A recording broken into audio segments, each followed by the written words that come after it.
नमस्कार साथियों, राजस्थान न्यूज में आपका स्वागत है। चलिए जानते हैं राजस्थान की 15 फटाफट बड़ी खबरें। साथ ही खबरों से अपडेट रहने के लिए चैनल को सब्सक्राइब करने के साथ वीडियो को लाइक करें। गिरिराज सिंह मलिंगा को क्यों नहीं दिया टिकट, केसी वेणुगोपाल ने बताई वजह। राजस्थान में धौलपुर जिले की बाड़ी से कांग्रेस विधायक गिरिराज सिंह मलिंगा इस बार बीजेपी के टिकट से चुनाव लड़ रही हैं। कांग्रेस ने टिकट काट दिया है। हालांकि अंतिम समय तक मलिंगा को टिकट मिलने की उम्मीद थी। कांग्रेस ने यहां से बीजेपी के बागी प्रशांत परमार को मौका दिया है। प्रशांत कांग्रेस में शामिल हुए थे। इससे पहले वह बाड़ी विधानसभा में संगठन की जिम्मेदारी संभाल रहे थे। कांग्रेस विधायक गिरिराज सिंह मलिंगा के बीजेपी ज्वाइन करने के बाद प्रशांत परमार ने भी बगावत करते हुए कांग्रेस ज्वाइन कर ली थी। दूसरी तरफ गिरिराज मलिंगा का टिकट काटने की वजह कांग्रेस महासचिव केसी वेणुगोपाल ने बता दी है। एक ट्वीट में केसी वेणुगोपाल ने कहा कि राजस्थान विधानसभा में विधायक गिरिराज सिंह मलिंगा ने एक दलित सरकारी कर्मचारी के साथ मारपीट की थी। पीड़ित पिछले 20 महीनों से अस्पताल में दर्द सह रहा है और मलिंगा पर ST/SC अत्याचार निवारण अधिनियम के तहत गंभीर आरोप लगे हैं। माफ कर दीजिए, आगे बढ़िए। सचिन पायलट से राहुल गांधी ने क्यों कही यह बात। राजस्थान विधानसभा चुनाव में बस कुछ ही दिन शेष है। इसी बीच वरिष्ठ कांग्रेस नेता सचिन पायलट ने कहा कि निर्वाचित विधायक और कांग्रेस आला कमान तय करेंगे कि राजस्थान में पार्टी की सरकार का नेतृत्व कौन करेगा, जिससे अटकलें तेज हो गई है कि वह अब मुख्यमंत्री पद के दौड़ में बने हुए हैं। वहीं इसी बीच एक इंटरव्यू के दौरान पायलट ने कहा कांग्रेस प्रमुख मल्लिकार्जुन खड़गे और पार्टी नेता राहुल गांधी ने उनसे साफ करने, भूल जाने और आगे बढ़ने के लिए कहा है। उन्होंने कहा कि इसलिए मैं भविष्य पर विचार कर रहा हूं। मैं राजस्थान के लिए 5 साल का रोड मैप देख रहा हूं। साथ ही मिलकर हम कांग्रेस को जिताएंगे। इसके बाद विधायक और नेतृत्व तय करेगा कि कौन क्या करेगा। बता दें कि गहलोत और पायलट खेमे के बीच प्रतिद्वंद्विता पर में गौर करने वाली बात यह है कि साल 2020 में कांग्रेस की सरकार टूटने की कगार पर पहुंच गई थी। नतीजतन इस बार पार्टी ने चुनाव के लिए एकजुट मोर्चा बनाने की कोशिश की है। लेकिन बता दें कि अभी भी समय समय पर तीखी नोकझोंक होती रहती है। बीजेपी को हार का डर सता रहा, पायलट बोले। घबराहट में जांच एजेंसियों को भेज रही। पूर्व डिप्टी सीएम सचिन पायलट 3 दिवसीय दौरे के तहत टोंक विधानसभा क्षेत्र में है। इस दौरान उन्होंने बुधवार को पहले दिन बीजेपी पर जमकर निशाना लगाया। उन्होंने कहा कि बीजेपी में काफी बिखराव और घबराहट है, क्योंकि राजस्थान में कांग्रेस सरकार अच्छे कार्यों की वजह से वापस रिपीट हो रही है। बीजेपी के पास विकास के मुद्दे पर कहने के लिए कुछ भी नहीं है। बीजेपी ने केवल 5 साल में धर्म की बात कर, मंदिर मस्जिद की बात कर एक दूसरे को लड़ाने का काम किया है। उन्होंने कहा कि निर्वाचन आयोग को इसमें संज्ञान लेना चाहिए। बता दें कि पायलट ने बुधवार को विभिन्न गाँवों में मतदाताओं से संपर्क किया। इसके बाद पायलट ने मीडिया को भी संबोधित किया। मुझे सचिन पायलट पसंद, इसलिए मेरा टिकट कटा। खिलाड़ी लाल बैरवा ने सीएम गहलोत पर साधा निशाना। राजस्थान के धौलपुर के बसड़ी विधानसभा सीट से पायलट के समर्थक खिलाड़ी लाल बैरवा का टिकट काट दिया गया। इसको लेकर सियासत में पारा चढ़ा हुआ है। इसके बाद बैरवा ने भी आक्रामक तेवर दिखाने शुरू कर दिए हैं। उन्होंने चुनाव लड़ने के लिए निर्दलीय नामांकन भर दिया है। इधर खिलाड़ी टिकट कटने से काफी व्यथित नजर आए और उन्होंने अपना दुखड़ा रोते हुए कहा कि मैं सचिन पायलट को पसंद करता हूं, इसलिए मेरा टिकट काटा है। उन्होंने इस मामले में बड़ा बयान देते हुए कहा कि पायलट के गुट में होने के कारण गहलोत को यह मंजूर नहीं था। इसके कारण ही मेरा टिकट कटा है, लेकिन फिर भी मैं हमेशा सचिन पायलट के साथ रहूंगा। राजपाल सिंह शेखावत हटे, वसुंधरा राजे का नाम लेकर किस पर निशाना साध गए, जाने।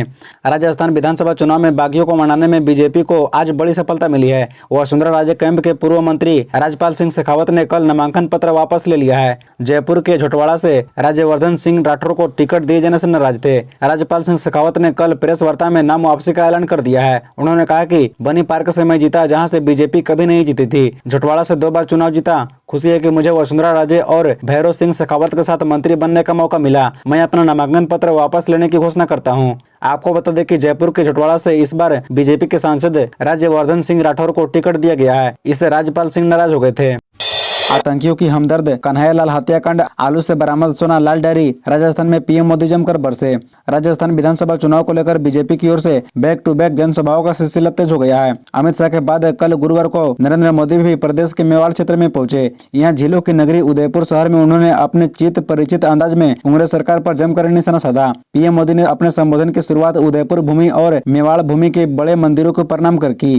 पीएम मोदी ने कहा कि यह धरती वीरों की धरती है। इसकी पहचान पनाधाय और मीरा से है। पनाधाय वो हैं जिन्होंने अपने कर्तव्य के पालन के लिए अपनी संतान का बलिदान देने के लिए एक क्षण भी नहीं लगाया। उन्होंने कहा कि राजस्थान में कांग्रेस की सरकार के कारण ही PFI जैसे संगठन बेखौफ रैलियां करते हैं। कांग्रेस सरकार आतंकियों की हमदर्द है, इसलिए कांग्रेस की सरकार को 25 नवंबर को हटाना है।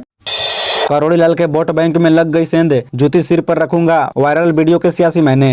राजस्थान में बीजेपी सांसद और सवाई माधोपुर से बीजेपी प्रत्याशी करोड़ी लाल मीणा का सोशल मीडिया पर वीडियो वायरल हो रहा है। इसमें डॉक्टर करोड़ी लाल मीणा भाजपा से बागी होकर निर्दलीय प्रत्याशी के रूप में चुनावी ताल ठोकने वाली आशा मीणा को सार्वजनिक रूप से माफी मांगने और आशा मीणा की जूतियां सिर पर रखने की बात कहते हुए सुनाई दे रही है। बता दें कि वायरल वीडियो एक चुनावी सभा का बताया जा रहा है। हालांकि लाइव हिंदुस्तान और मैं वायरल वीडियो की पुष्टि नहीं करता हूं। हालांकि सियासी जानकारों का कहना है कि सवाई माधोपुर से करोड़ी लाल घिरे हुए हैं। आपको बता दें कि करोड़ी लाल मीणा को बीजेपी ने स्टार प्रचारक बनाया है, लेकिन करोड़ी अपनी सीट से बाहर नहीं निकल पा रही हैं।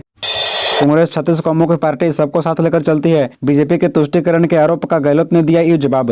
राजस्थान के मुख्यमंत्री अशोक गहलोत ने गुरुवार को कहा कि कांग्रेस 36 कौमों की पार्टी है और सबको साथ लेकर चलती है। उन्होंने यह भी कहा कि गत 5 सालों में कांग्रेस सरकार ने राज्य का सर्वांगीण विकास किया है। बता दें कि वह 52 मास के बटौदा में कांग्रेस की गारंटी संवाद कार्यक्रम को संबोधित कर रहे थे। गहलोत ने कहा कि राज्य की कांग्रेस सरकार ने पिछले 5 सालों में राज्य का सर्वांगीण विकास सुनिश्चित किया है। महंगाई राहत कैंप के जरिए 10 योजनाओं से हर परिवार एवं व्यक्ति तक लाभ पहुंचाया है। उन्होंने दावा किया कि इन्हीं जन कल्याणकारी योजनाओं को लेकर पूरे देश में राजस्थान की सराहना हो रही है। उन्होंने कहा कि इसी दिशा में आगे बढ़कर अब कांग्रेस 7 गारंटियां प्रदेशवासियों को दे रही है, जिसमें महिलाओं, बच्चों, किसानों, पशुपालकों, सरकारी कार्मिकों को सामाजिक और आर्थिक संबल मिलेगा। अशोक गहलोत या सचिन पायलट सीएम पद को लेकर जयराम रमेश क्या बोले। राजस्थान कांग्रेस में सीएम पद को लेकर जयराम रमेश ने बड़ा बयान दिया है। कांग्रेस के राष्ट्रीय प्रवक्ता जयराम रमेश गुरुवार को जोधपुर में प्रेस कॉन्फ्रेंस करते हुए उन्होंने कहा कि राजस्थान में कांग्रेस की सरकार रिपीट हो रही है। सीएम पद के लिए अभी कोई वैकेंसी नहीं है। अशोक गहलोत ही सीएम पद है। जनादेश मिलने पर सीएम के सवाल पर जयराम रमेश ने कहा कि विधायक तय करेंगे, यही हमारी प्रथा भी। जयराम रमेश ने भाजपा पर आरोप लगाते हुए कहा कि उनके पास किसी तरह का कोई मुद्दा नहीं है, सिर्फ सनातन और ईडी सीबीआई को लेकर ही वो चुनाव लड़ रही हैं। राष्ट्रीय प्रवक्ता ने कहा कि छत्तीसगढ़ में कांग्रेस जीत रही है, हमारी फिर सरकार बनेगी, साथ ही मध्य प्रदेश में भी सरकार बनाएंगे। इसके अलावा तेलंगाना में भी हमारा मुकाबला बीआरएस से है, जिससे हम आगे चल रही है। उन्होंने प्रधानमंत्री नरेंद्र मोदी पर हमला बोलते हुए कहा कि मोदी विधानसभा चुनाव को लेकर प्रचार कर रही है। उन्होंने तंज कसते हुए कहा कि वे सीएम तो नहीं बनेंगे, राज्य सरकार तो पीएम नहीं चलाने वाले हैं। उनके लिए दोहराना चाहूंगा कि पीएम के लिए नहीं बल्कि विधानसभा चुनाव हो रहा है। वो अपने नाम पर गारंटी दे रही हैं, जबकि जनता को प्रदेश में राहत चाहिए जो कांग्रेस दे रही है। इसी तरह रोजाना खबरों से अपडेट रहने के लिए इस चैनल को सब्सक्राइब कर बेल आइकन को भी प्रेस कर दीजिए। धन्यवाद।